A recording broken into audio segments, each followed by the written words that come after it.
Well, I think it's time we ask ourselves if we still know the freedoms that were intended for us by the founding fathers. Now, here's your host, Dan Celia. Welcome back, American Family Radio Network, Financial Issues. I'm Dan Celia. It's great to be here. We've got a number of calls to get to, 866-300-9298. 866-300-9298. If you got a question, give us a call. I do want to mention this, though, before we go to the phones.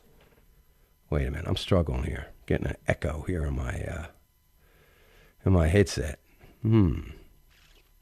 Okay. You can hear me okay, right, Devin? Well, I can't hear Devin either, I guess. Anyway, 866-300-9298. Folks, let me just play you this. Well, wait, I better not. I don't know if Devin can hear me. Devin, you there? Okay, so I'm not going to play it for you. Let's see here. All right. Anyway, I guess I'm...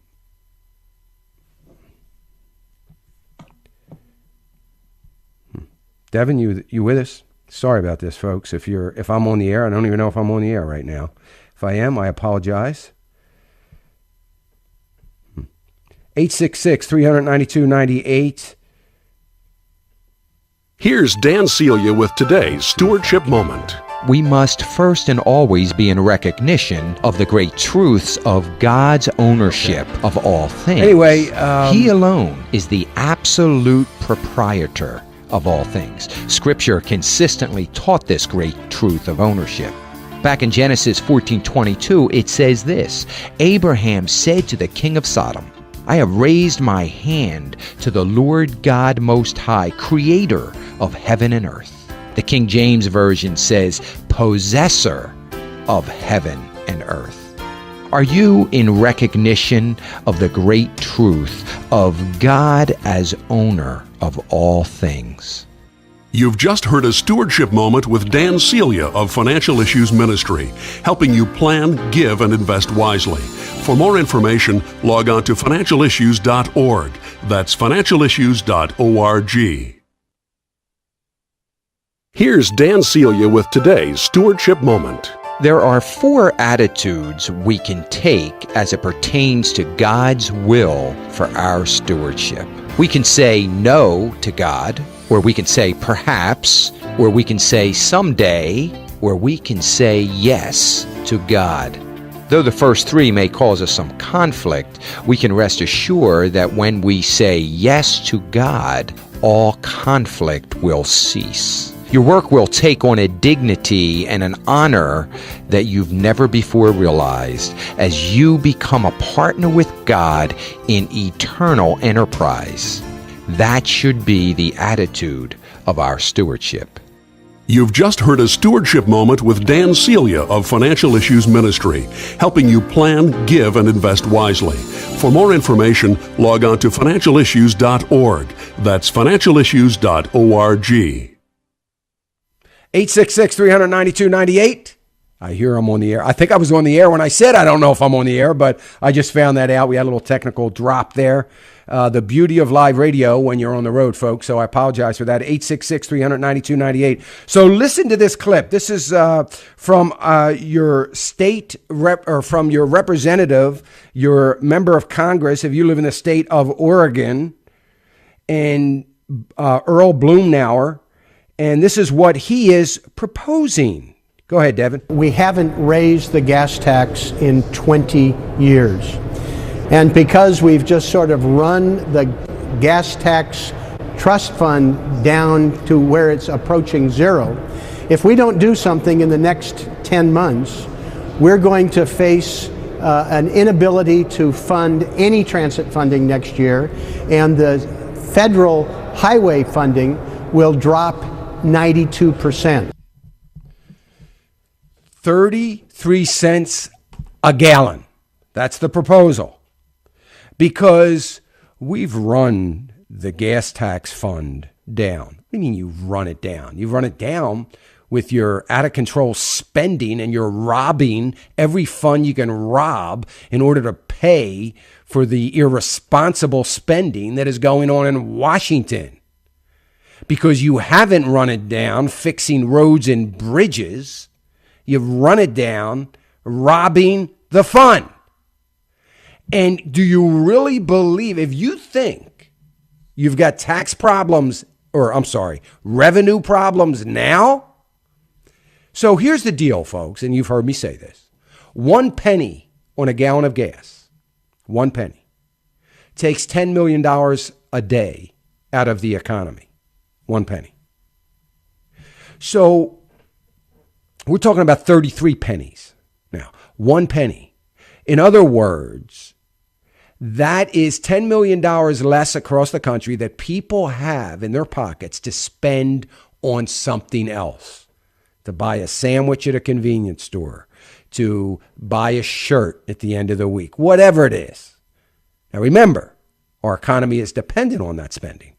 We can't survive as an economy without that spending. So let's add to the very thing that is going to rob people of discretionary income, thereby creating a worse situation for the economy. Now, it's lunacy. The idea, oh, well, people get used to it, don't worry about it. I'll tell you what it is about. We got to keep spending, and we got to find out what we can raise. And we haven't raised the gas tax in 20 years. We haven't raised the gas tax in 20 years because we've had enough people that have realized that it's not a very good thing to do for an economy. But now we don't get that because it goes back to the lack of leadership and incompetence that we're all suffering under. That's just one little thing. Can you imagine? 33 cents on a gallon of gasoline. Now, keep in mind, that's the federal tax on gasoline. It's not the state tax. And I said years ago that the states are going to have to raise the taxes all around the country on their gas. It's one of the things they're going to attack. So we're going to see state tax increasing. In the state that I live, it's already happened, and it's going to happen again, I'm sure, because they've got to pay for their irresponsible spending and the lack of revenue because there has not been any robust job growth, with the exception of, state of North Dakota and Texas and Oklahoma and a few states, sure. Anyway, just thought I'd throw that out to you because I don't want you to miss it. It's a huge problem. If you live in the state of Oregon, you can call your Democratic representative, Earl Blumenauer, I guess, or Blumnauer, I'm not sure, and thank him for that wonderful proposal. You might want to suggest to him that how about you decrease the spending by the equivalent of 33 cents a gallon on gasoline so that you don't burden the consumer that is making this economy work. Anyway, let's get back to the phones. 866-300-9298, 866-300-9298. Let me go to Kay from Arkansas. Hey, Kay. Good morning. Thank you for the good things you do. Thank you. I got an email about the 770 account that a lot of rich people and presidents have used to shelter their money. Tell me about that, please. Well, it's too complicated for me to tell you totally about it, but if you're wondering whether you should do it, there are companies out there that are specializing in the 770 account. The 7070 stands for a line item in the IRS code. 770 is the code number, so it stands for the IRS tax code that allows certain dividends to be paid out from certain organizations, and those dividends get paid out untaxed and so on. It is a real code in the IRS. The 77 dividend accounts are not as easy to come by as there are an awful lot of people making note that they are, and in most cases it takes a considerable amount of money to take advantage of them. So the best thing you can do, because I'm sure if you got the email, or maybe not, maybe it wasn't from one of the there's a lot of scammers out there that are selling newsletters that tell you how to build the 770 account. There are some, and they're just in the business of selling newsletters and such. And there are some that are actual firms that specialize in this kind of investment. So the best thing you can do is call, find out about it. I know about it. I don't participate in 770 accounts, but you can find out about it through those brokers that are offering it. And what you want to find out is how much money do I have to put in? How often are the dividends paid? And how secure are the accounts in which you're taking advantage of that are paying out these 770 accounts? Because like everything else, there are all different levels.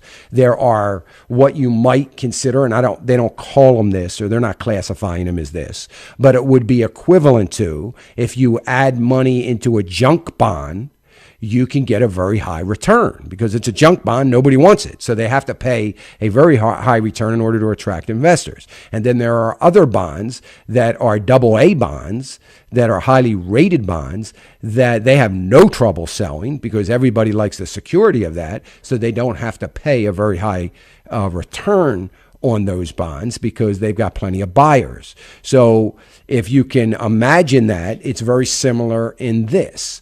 So the best thing you can do is if you've got in that email who, from a broker or someone that wants you to engage in that, check with them and ask them those questions, and particularly find out how safe it is, secure it is, and what it's involved in, and how much money it's going to take to do it.